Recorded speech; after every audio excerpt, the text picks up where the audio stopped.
खुशामदीद दुमदार साहब। बहुत शुक्रिया हाकिम योर्गो बोलोस, मलिका सोफिया। आई कबीले की खवातीन को भी खुशामदीद। हमारे किले को इज्जत बख्शी। ये हमारे लिए भी शरफ है मलिका। काश के इस खुशी के दिन अर्तुल साहब भी यहाँ होते। इस खुशी के लिए सबसे ज्यादा हम उनके मकरूज हैं। अब हमारा नाटक शुरू होगा। अर्तुल, तुम हमेशा से मुझे चाहते थे ना, तो बतौर हाकिम मैं तुम्हारे सामने हूँ। आज तक ना तुम मुझसे डरे और ना ही मैं तुमसे डरा। तो चलो आज इस काम को खत्म करें। आज फैसला होकर रहेगा।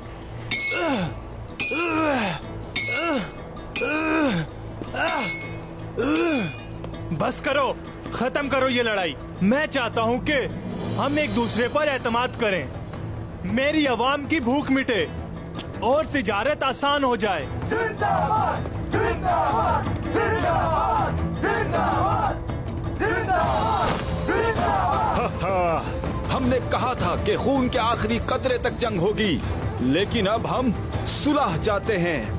जिंदाबाद, जिंदाबाद, जिंदाबाद। तो तुम मेरे भाई दोनदार से सुलह कर लो।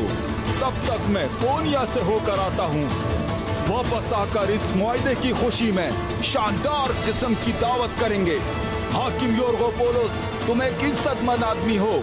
तुम्हारी अकल तलवार की तरह तेज है। जहाँ तक अर्तुल साहब की बात है, मैं अब सबको बताना चाहूंगा। सारी दुनिया जानती है उनकी बहादुरी बहुत अच्छे से। खाना खिलाता है भूखों को।